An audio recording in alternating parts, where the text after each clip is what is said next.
Hi everyone, it's Sarah from the Support Worker Store. Today I've got Chris from the Growth Academy. Hi Chris, how you going? G'day, Sarah. I'm fantastic. Thanks for having me. How So are you? I'm fantastic. I was actually really excited about having you on, to be honest, because I've actually seen you talk in person before. So the fact that I've got you here on the podcast today, I'm pretty thrilled about. So thank you so much. Oh, awesome. So we're going to Thanks for get having me. straight into it. Tell us a little bit about yourself. Look, the abridged version is I've lived and breathed businesses and marketing for about 15 years. Truth be told, it was longer than that. My mum's been an accountant, small-time bookkeeper. My dad's run businesses. So I've seen things firsthand for a long, long time. And then I went and did my degree in business and majored in marketing.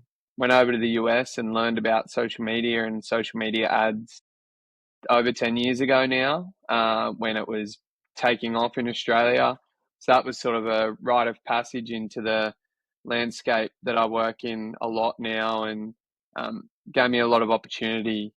So throughout my career, I've worked in marketing teams for some big brands in Australia, like Channel 9, in a digital arm, Southern Cross Austereo, and then I worked in marketing agencies for quite some time, and that really helped the foundation of knowledge on all marketing channels and the expertise that's required across all the different ones, and helped me find my niche as a strategist and just broader, sort of being a people person, managing clients, supporting them on their growth journeys, and knowing who to lean on when we need those better strategies. And yeah, I guess the last couple of years I've landed in the NDIS, sort of by design, but by chance as well. So yeah, it's been a really good last couple of years. And I got to the point in my career before the NDIS where I was not overly enjoying doing marketing for brands I wasn't passionate about anymore. And I wanted to use my powers for good, if you will. And it just so happens that I found out the NDIS was an industry where there's a lot of heart and a lot of opportunity for providers to develop their skills in growth, marketing, sales, all of those sorts of areas. So yeah, kind of combine my love of wanting to work for brands that are doing good and the skills that I have, and hopefully simplify it and help people. Yep.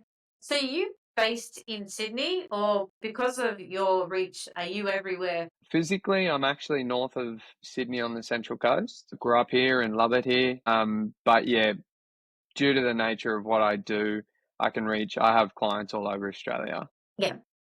So I want to go back to that part because when you were talking about that you got into marketing because roughly you have family members that are in business space. Did you have that burning desire to be an entrepreneur in that way or a business owner? I don't know that I was the typical lemonade stand kid at 10 years old, burning desire entrepreneur. That sounds almost obligatory to claim, but I was always interested in business. Business makes the world go round and employs a lot of people, creates a lot of opportunities. So I was always curious about business. Even back to year nine, I took business studies and we did our first kind of project around building a hotel under the sea, like a big concept. And then we had to build a go to market plan. And it was certainly one of my favorite courses at school. And then, yeah, throughout the years, I've just loved the process of understanding businesses, what makes them tick, and all the opportunities that every business owner is missing out on. Which is, I just want to share the knowledge and help people and enjoy doing it. So so when you were talking about your career progression and stuff, you talked about that you started in Mm. some NDIS aged care businesses, and is that what was the one before that you got to the Growth Academy? Because you didn't just woke up one day and thought, you know what, I'm going to open the Growth Academy. Was it the business Yeah. beforehand that grew you into the that? So, my background has led me to the skills I have to Yeah, build the Growth Academy. So, again, having so much knowledge across all marketing channels has allowed me to have conversations with any business owner around, before we pick a channel, let's do a bit of groundwork and understand where our customers yeah, are and all of that. And so the Growth Academy for me is a way to educate business owners And it just so happens that the job I had after I left agency land was for a provider, and it combined a couple of things I loved. One was marketing, two was health and fitness, and three was I learned to love more and more was the NDIS space.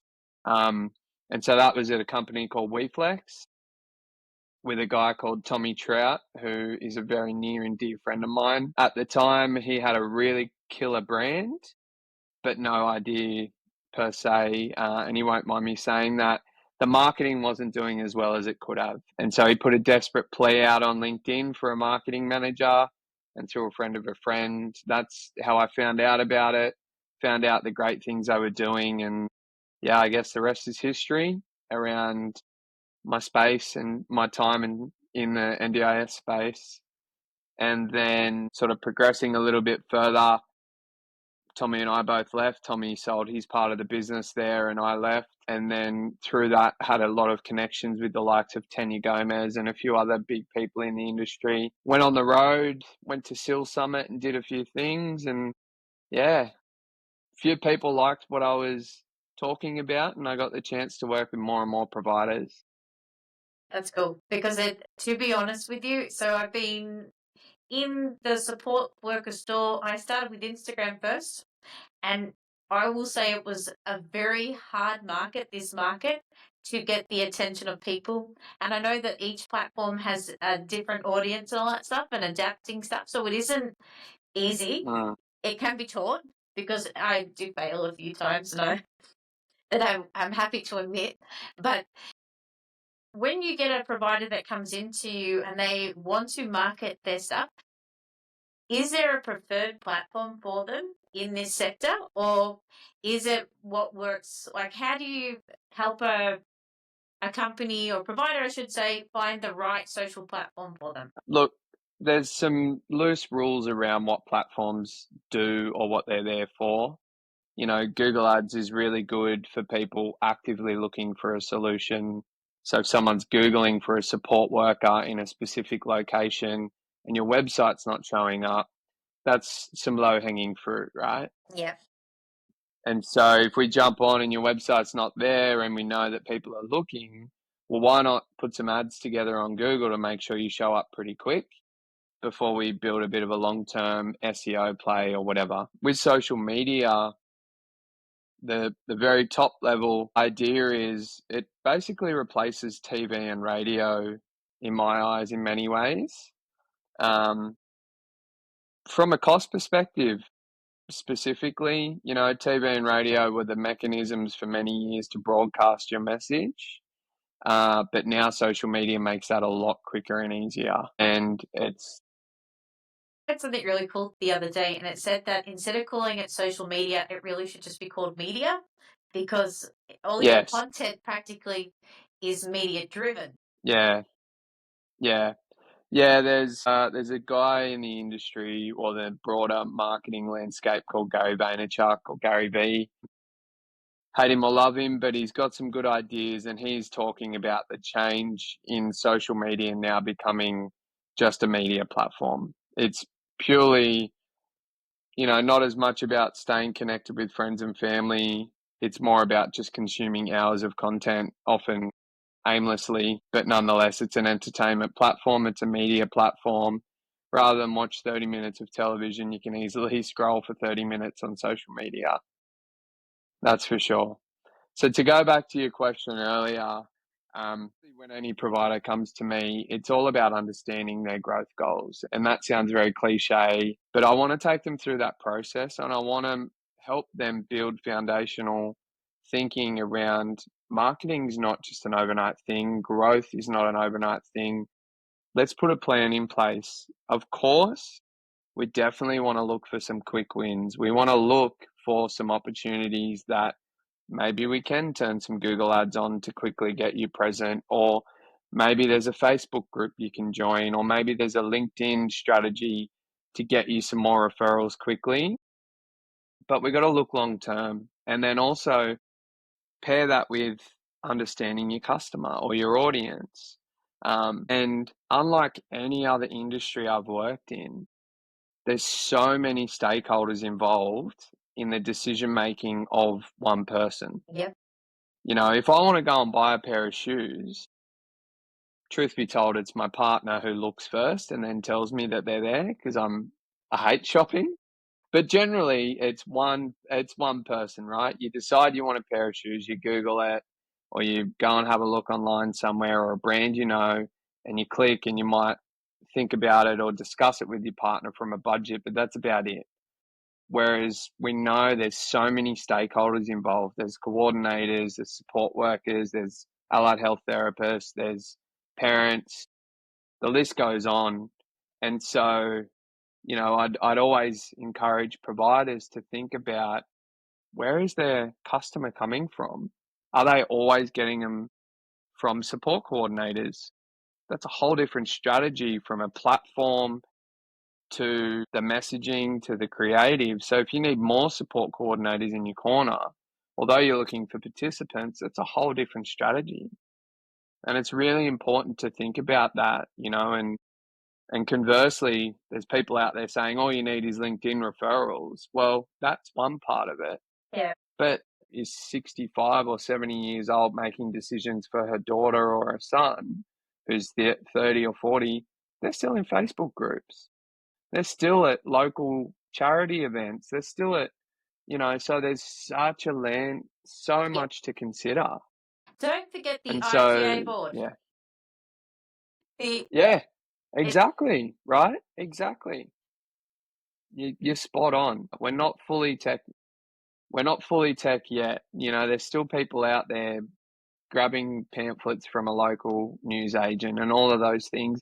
And quite often they're the ones that need disability supports for themselves or their children. I do get this question quite a bit. Where would you go?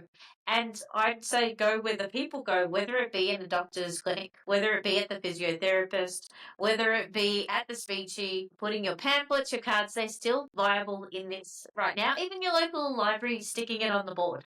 It doesn't have to look all on social media, because LinkedIn, like you said, because I love LinkedIn, don't get me wrong, but it doesn't Mm, feed all of my audience and the people that I'm after, because not all support workers are correct. on LinkedIn.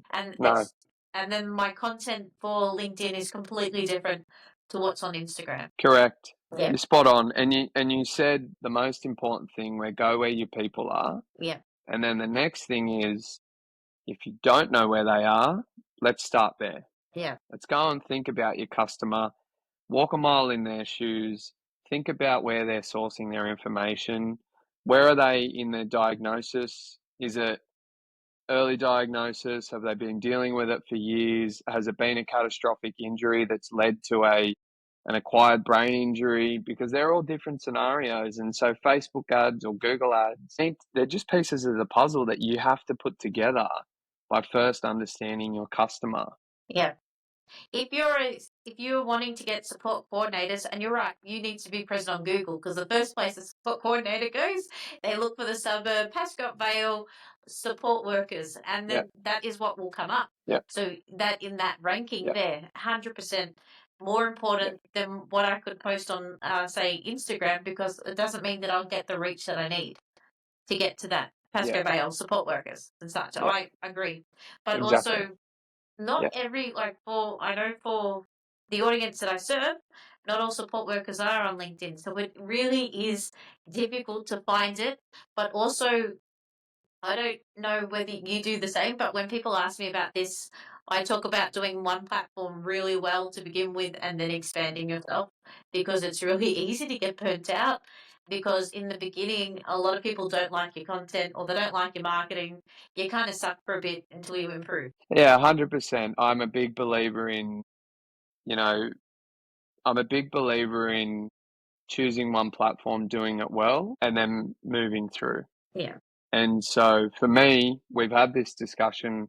I've not expanded my brand to Instagram or Instagram or Facebook just yet, because I have more than enough opportunity through LinkedIn. Yeah. I haven't needed to bolt on the next platform, because it's another thing for me to manage. Sure, I can just publish the same content, Yeah. but I just haven't needed. And this is the whole thing, is what is your growth goal? How cool's that? And for Sorry. me, I will.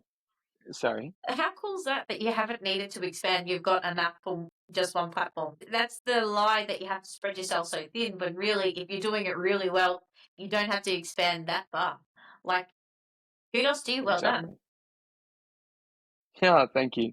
And look, if you were to ask me my marketing platforms, it would be LinkedIn, it would be live events, and doing good jobs, which means I get referrals from my clients. They're the three things right now that I've focused on, and they've been enough for me. I now have plans to do other things, which we'll talk about, which then will force me to go and do more on Instagram or more on other platforms, more better email marketing, nurture sequences, all of that kind of sophisticated stuff. So you've worked with a variety of different people. Yeah. Yeah, there is. There certainly is. One of the most notable elements of being with a larger provider is we have more budget to play with, which they're also chasing more leads and they need more clients to keep their business moving. And versus a smaller provider, they might only need a few new customers or participants to support, and that keeps them going for the next 6 months. And again, if they run a sill house, they might only need 2 participants, and then they're good for a minute. And so those smaller providers have the ability of being more nimble and more relationship based, but the larger providers need to start building scalable systems with more sophisticated marketing campaigns, more sophisticated emails and sales management processes. So there's certainly a difference. And, I love the adage of what got you here won't get you there, right? And so it's all about those growing pains. And as you get to the next level, you need to implement new systems, new marketing, new growth strategies. You'll need to invest more. You can't afford personally to go and be at every networking event anymore because you've got to be running the business. Versus if you're a whole and sole trader, you just go and knock on doors and shake hands and kiss babies and you'll get a few new customers. So there's certainly different strategies for different sizes of clients for Yeah. sure. Sorry, if you're right. Well, I don't want to be going around kissing other people's babies, but it is more than one thing, and marketing isn't just online, it is in person as well, and how you market yourself. What I have learnt in this journey so far is that Yeah. when I am marketing in person and the way that I network with people, I've had to work on that part there because I feel like I got one part sorted. It was, explaining my story, the reason why I have the support worker store, the whys behind it, and why, I think that this would be a really good relationship for us to work together. That Mm, has probably been the hardest part for me, I dare say, like that part there, because it's selling yourself where I'm so used to supporting people. mm. So, at the current market, you said that there are some really big challenges that NDIS businesses have that come across. Is there something in particular that they all seem to have? Like, is it a lot of the Google stuff? Because from what I can gather, it's that landing page more than anything. The biggest challenges, look, the thing that I see most commonly from an internal operation perspective for every provider is they have an adverse reaction to the idea of a structured sales process. And what I want to encourage providers to do is to embrace the idea that you just have to manage those inquiries well. Yes. And so, again, if we think about the life of a mum, for example, with 3 kids, maybe one or two, maybe on the spectrum, yeah, and then you may have one that's even high level needs, which is a job in and of itself. And so, if you're at your wit's end at 11 o'clock on a Sunday night and you're just feeling desperate and you need some help and you go and make an inquiry because you've just Googled something, tomorrow you could wake up and the whole world crumbles down again. Everything goes out the window, your routine, your plans, and all of a sudden you blink and a week's gone by. Now, if a provider only once in that week, I believe they're actually doing the mum a disservice by not giving her a chance to be heard on her time. And so if you call her a few times, you may just get her at the right time. Or if you decide actually phone calls aren't the best approach, let's send a text first. Hey Sarah, it's Chris from XYZ Support. I know life can be a little crazy. I'm just shooting you a text to let you know I'm here when you're ready. We've received your inquiry. I'll try and give you a call again tomorrow. That's not pressure tactics. That's just making her life a bit easier. She needs help. And so having a good structured process just helps everyone. Helps mum get the support she needs, gives her a chance to answer the phone when it suits her if you call her a few times. It gives you guys a chance to help that person because you believe you're the best fit. So one of the biggest opportunities for every provider, I believe, is having a better structured inquiry process and being okay with trying a few methods of connection with that parent or that inquiry, and knowing that you're just helping. You're trying to help. You're not trying to apply pressure tactics. Well, you're going to like this one. I agree with you completely. What I had was actually a communication list that I would go through when I get a new person come into service. And I would go through the list of have I contacted them, what questions were asked, because the aim of the game was to get into contact very quickly with them to show that, I am very interested in being your provider. But also in that conversation, I could also filter whether I was going to be the best provider for them or not. And then giving them that feedback saying, right, I don't offer X, Y, and Z. However, I can refer you to Harry down the road because he does a better job working with people with complex medical. Those type of things. It is about getting it in quickly, figuring out whether you can be the best provider, and if you can't, refer. If you can, start the intake process with them. It's making it really easy and simple and being really approachable that the person that's texting is actually the person that they can call. Having that one person, multiple people confuses people. Text messages, emails, fantastic, but it doesn't always land. I am a phone caller person, I'll be honest with you, because I feel like communication with words, and you can hear the reaction, you can hear the response, you can hear how somebody feel, you can feel that type of stuff over a phone. I don't think you can get that in an email. I feel like it's cold. Yeah. And it's just about, again, your customer, every person's different. Yeah. You could have a 60-year-old inquiring one day and a 20-year-old inquiring the next day. Yeah. Their method of communication, their interests, all of those things are different. And so you need to adapt. And so having a process where you just handle all inquiries through the admin person at the front desk or whoever gets to them whenever it suits them on that day isn't enough. I think there just needs to be more confidence and understanding about how to get better connection rates and get in touch with people and either get them on quicker or move them on quicker to the right supports. And we went through the same thing at WeFlex. We used to send people a link to do the onboarding thing and it just was falling away because life happens, right? And so we found actually if we get them on the phone and do it with them, it's a much faster process. And it wins for everyone. Like it's convenient for them, it's convenient for the business, everyone wins to get supports quicker. It might be that the forms itself are really hard for them to access and to enter in, but we've got to bear in mind that, we work in the disability sector, and it might also be that the family supporting them might have disabilities that cannot assist them to get through the onboarding process. So to make it wherever easy, well, to me, to be honest, I like to turn up and do meet and greets and meet people as well and go through the process with them. Because I'd hate to think that people were doing forms and filling in intakes and yet they couldn't understand the questions that were asked in, provider land, because that would be quite overwhelming because they're not designed to be easy to read and fill in. They're designed to be quite thick to make sure that when we are onboarding people into provider land, we've got as much detail as possible so we can serve the best way possible. But it doesn't always match the people that we serve. I get that, 100%. Yeah. So anybody that's new in the sector, any new businesses, would be one of the best point of calls is to get into touch with you straight away, or should they be in their business for a little while and feel their feet before they decide to tackle marketing? So short answer is there's a few ways to approach this. So if you're new in business, first and foremost, educate yourself.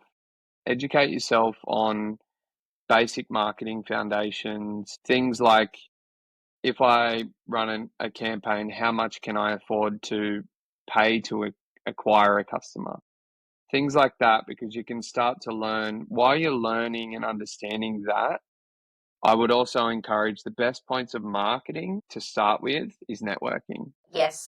And I read something the other day, I think it might have been Tenure, that said the NDIS is unlike any other industry of how willing everyone is to refer to one another. Yeah.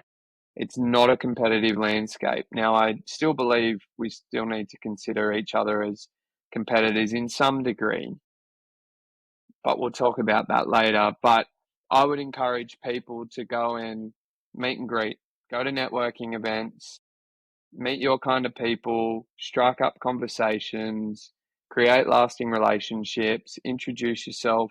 Another thing you should do early on is really understand how to, I guess, sell yourself, like you mentioned, Yeah. but do it in a way that's not about you. It's doing it in a way that's supporting the other end, the other person. And my good friend Tommy Trout talks about what is the outcome you want and who is the receiver. And so, knowing your receiver, if you're walking into a room full of support coordinators, understand their world. So, I want every new provider to think like this first. To think if I walk into a room full of support workers versus allied health, etc., they're all different people, they're all different personas. So, the first point of reference for marketing is to learn how to identify your customer and what they want, what they need, what Yep. frustrates them. Yep. And that's free. You can Google that. You can use ChatGPT. You can go and do a few online courses and learn about that kind of stuff because that will help you get better results for your networking because it actually shows you understand the person in front of you. You've thought about the person and it's not about you. It's not about you and introducing yourself and how much capacity you have. Just be a good person. Ask them about their world. What worked for me was, especially when it came to support coordinators, I wanted to know their pain points. I wanted to know who was on their list that at this point in time isn't happy and whether I could fill that and help that or not. And if I couldn't, I would refer them to a provider that could or an independent. My aim for all networking when it came to provider land was me to figure out who are the support coordinators that have got pain, who can I help, and then if I knew their niche as well, because there's support coordinators that I knew that I could work with because their niche meant that I would get me in front of the eyes of participants that I knew that I could serve perfect. And to be honest, all I really needed was probably 2 or 3 really good support coordinators, and the rest just came. And they came because it was word of mouth. They came because I got referred because that support coordinator said that Sarah knew how to do X, Y, and Z and had support workers that could do that. So there is a way to do it when it comes to networking, but this isn't a skill that happened overnight. This is a skill that was learned and it took time to learn to get to that skill. It wasn't something that I was naturally born with. I think for me when it came to networking at the beginning, I was a big watcher and I watched and, read the room, trying to figure out how I could, put myself out there because it is very difficult in this sector to get that type of training, that type of how to pitch yourself in a way that isn't going to annoy the crap out of the next person and you feel salesy and sleazy that it just all want and no give, because when it comes to these type of conversations it's give and take, and we both have to receive something from this conversation, whether it's knowledge or wealth or referral, whether it's a multiple things that we could work in the future. And that's the funny thing about referrals, it's not straight away in that conversation. It could be 2 weeks, 6 months, a year down the track that somebody refers to you. So yeah, these type of things to keep in mind. Yeah, it's spot on, and that is actually one thing I am working on in the background, and we'll be working on with Tommy as well, is a whole list of resources for providers to get started. Yeah. And it's really around the why, the how, and the what. And so go and work out how to understand your customer. And then I'm going to talk about every person, every stakeholder is a different customer. And then I want you to go and obsess over their world. I want you to go and obsess over, like you said, their pains. You know, one of the most crass but relevant kind of analogies in marketing is twisting the knife. You know, if you imagine there's a knife in someone's side and it's the pain, the biggest pain in their world, if marketing was able to twist that knife, then it really exaggerates, and then you can solve that problem and you can show them how to solve that problem. And I'm not saying twist a knife in anyone's side, but the idea of someone has a pain, and for support coordinators, they've often got caseloads that are far too big. Yes. They're overworked. They're admin heavy. You know, they don't want extra work. They want less work. They want to Yes. help people, but they want to do it with people that are good providers. So if you can solve their problems by being better at administration, better at follow up, better at delivering for your clients, you Yeah. know, they're all things Consistency. that they're going to Yeah. appreciate. One of the things I read the other day was be a pleasure to refer to. Yeah. And it's so simple.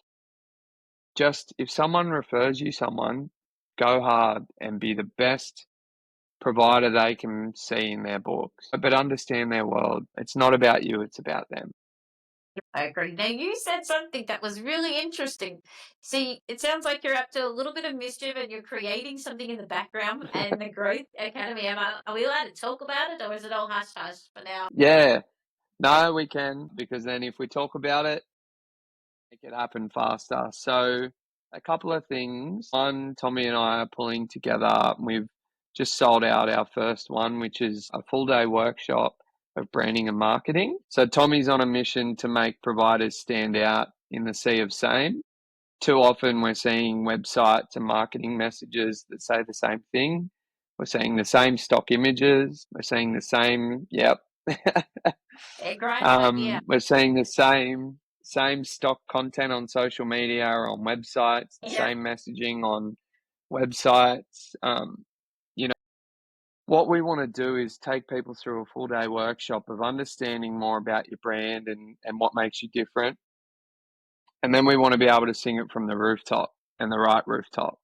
And what I mean is choosing the right channels, taking that customer journey from start to finish and understanding your customer better. So then that way providers will walk away with a better understanding of who their brand is and what it stands for and what it isn't. They're going to know what they can and can't say and how willing they are to push the boundaries, because we want to see people push the boundaries in a fun way. And what I mean by that is be a different brand, stand out. And then we want to make people understand their customer and make it about them. And then we can go into what marketing channels should we use? Well, we know what we're going to say and we know who our customer is and we know where they are. So it makes choosing a marketing channel much better. And then we're going to have some fun with some AI tools to just help speed things up and Yeah. loosen the load. And then off to the side, I'm also building a range of online courses and downloadable kind of products for shortcutting your marketing, or for those providers that want to get started. I am going to build those online tools so you can map your customer, you can understand your competitors, you can put a bit of a marketing plan together. And then we'll talk about, if you're starting out, here's what I would do if I was a provider starting out. If you're scaling, here's what I would do. Here's the channels I would look at, and here's how I would map it out. So I'm putting together a bunch of resources in person and online to make sales and marketing and AI and technology a lot simpler and easier to understand and applicable to the NDIS. That's exciting. So will it all be on through your Very. website, or will it be will it all come through the Growth Academy website or somewhere else? Yes. Or it'll be, so I'll promote it through my website, but it will also be on a Kajabi platform, so an online Yep. learning platform. Yep. But if anyone is looking for it, hang tight for a little bit longer. Dare say by the end of this month we'll have Yep. some early things that we can promote.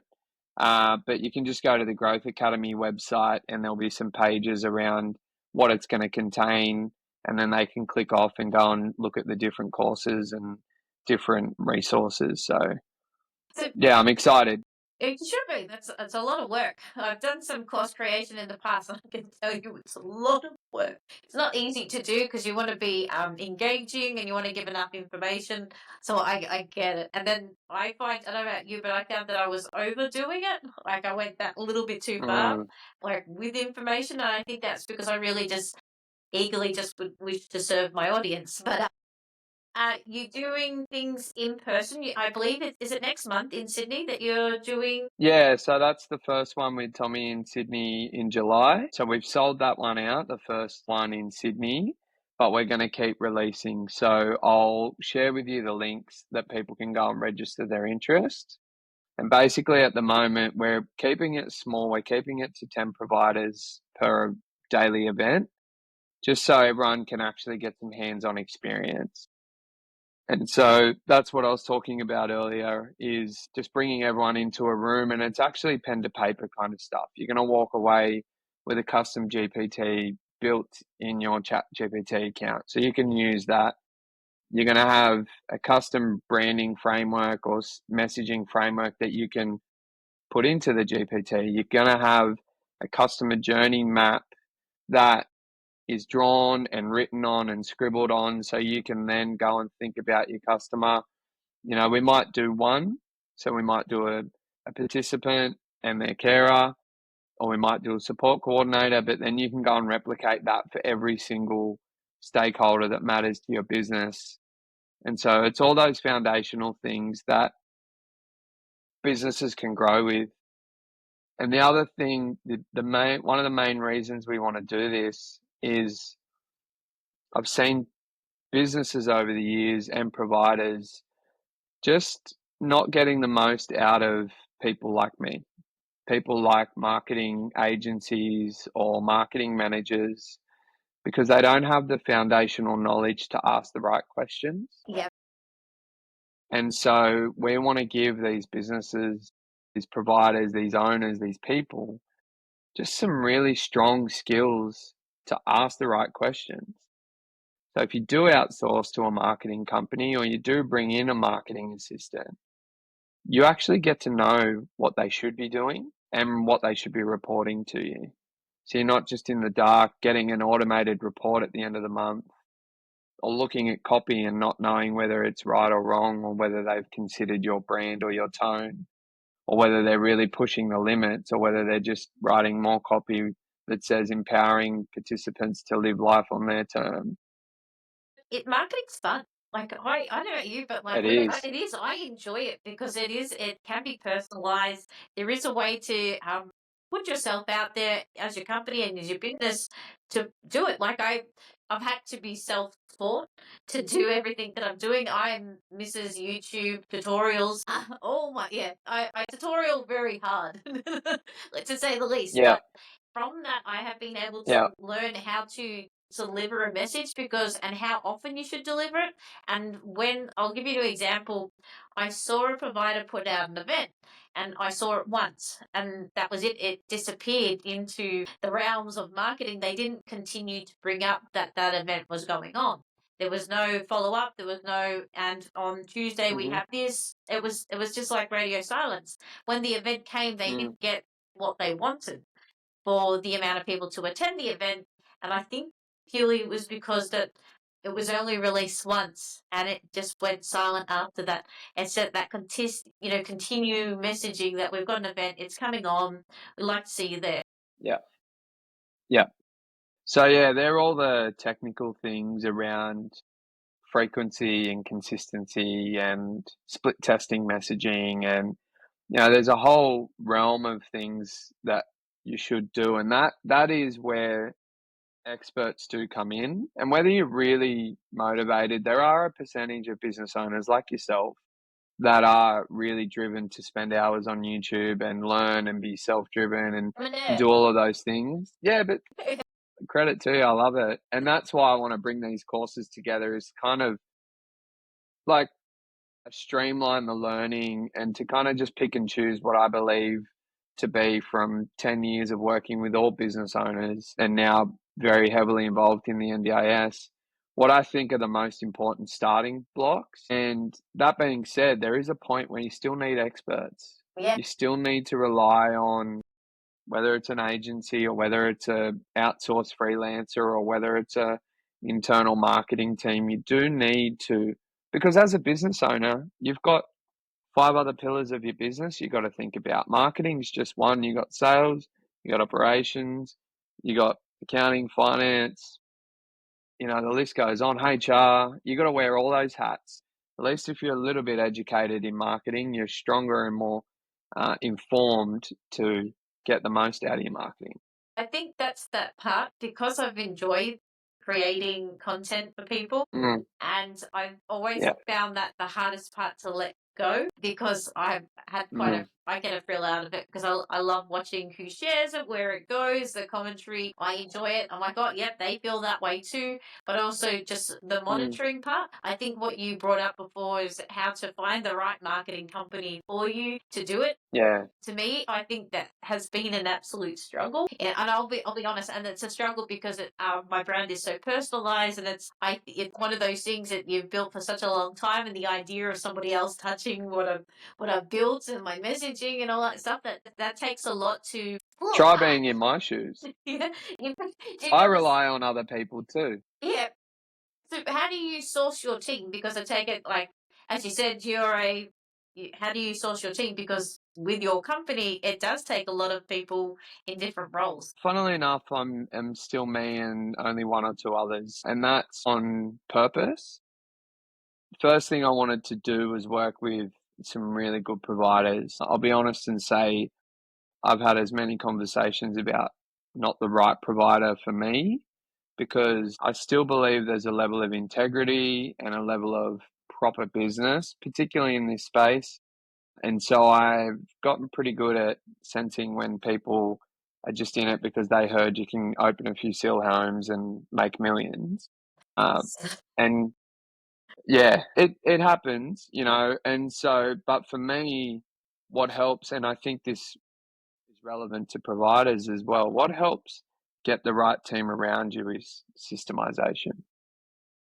And that is understanding how to extract everything out of yourself and go into this mindset of, if I disappeared tomorrow, could my business run without me? And until you get very comfortable doing that, but then when it comes to, for example, personal brand, it's about understanding how can you transfer how you think and feel to someone else. Yeah.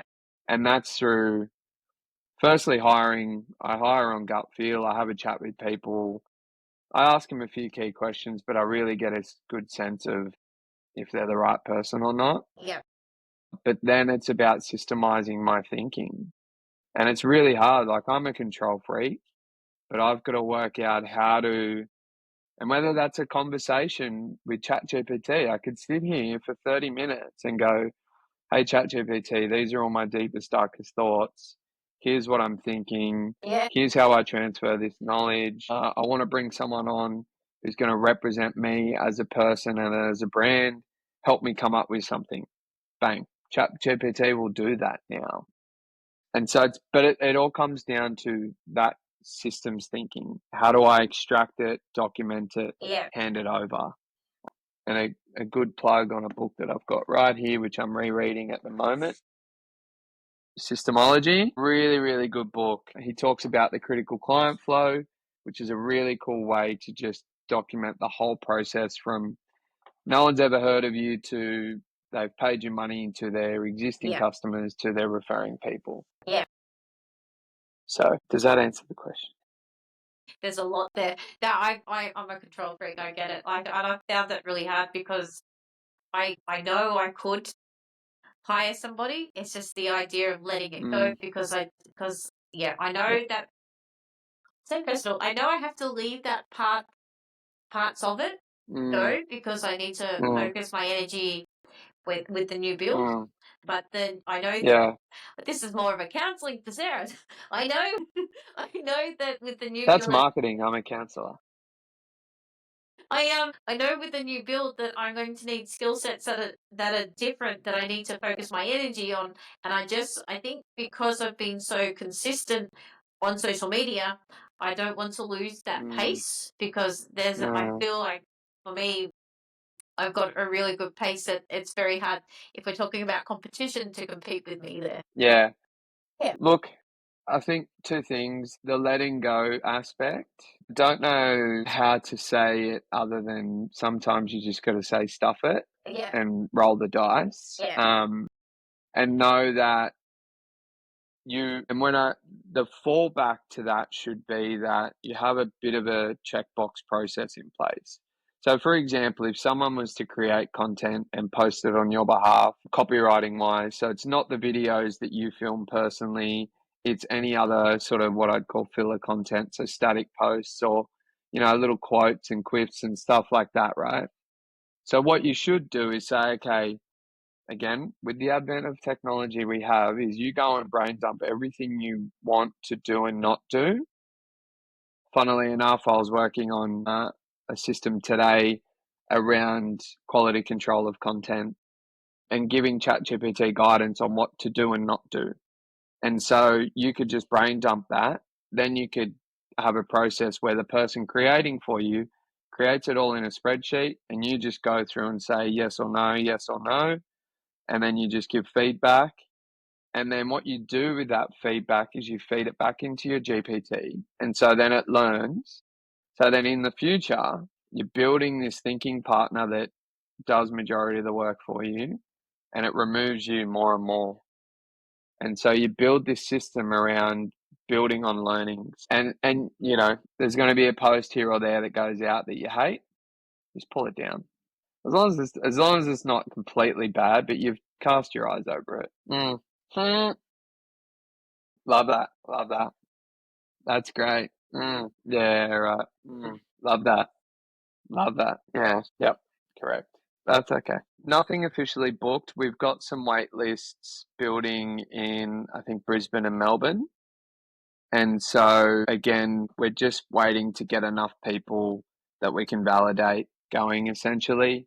So we're just putting the expressions of interest out there, telling the world about it. Tommy and I have both been on the road a bit and been sort of shouting it when we're there. And so we've got wait lists. And again, I can share that for your audience after. And we can, as soon as we get enough people saying they want us to come up and hang out for the day, we'll do it.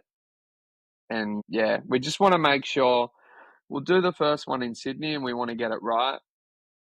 And then we'll build on that. We're not trying to make millions off it. We're just trying to get to as many providers as we can. Yeah. I think one thing I definitely want to share is not every business has to have this personal brand influencer vibe on social media. Look, I definitely think it's important in many ways.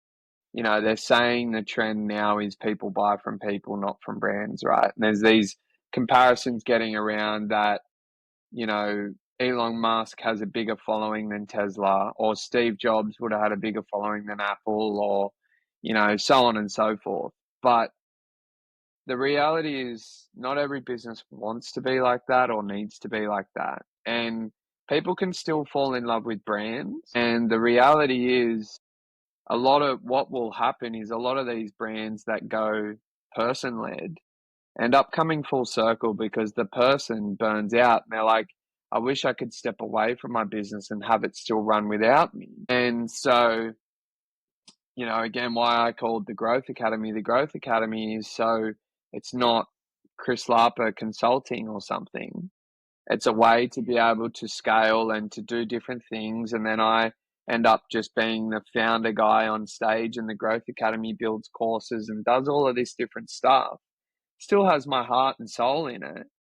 And so these businesses that are scared that they feel like they have to start and they be the face isn't always the situation or the reality for whatever reason. If you're scared, if you don't like video content, if you're not natural on it and it seems a bit cringe, there's only so many sort of cans of glitter we can throw on it before it still isn't very pretty. And so the good thing about brand building is you can build a whole brand that's independent of someone. It can have its own tone, it can have its own voice, it can be a little bit more risky or a little bit more safe or whatever you want it to be. It can create this alter ego. And then the beautiful thing is you can actually build a team around it. And so people fall in love with the brand.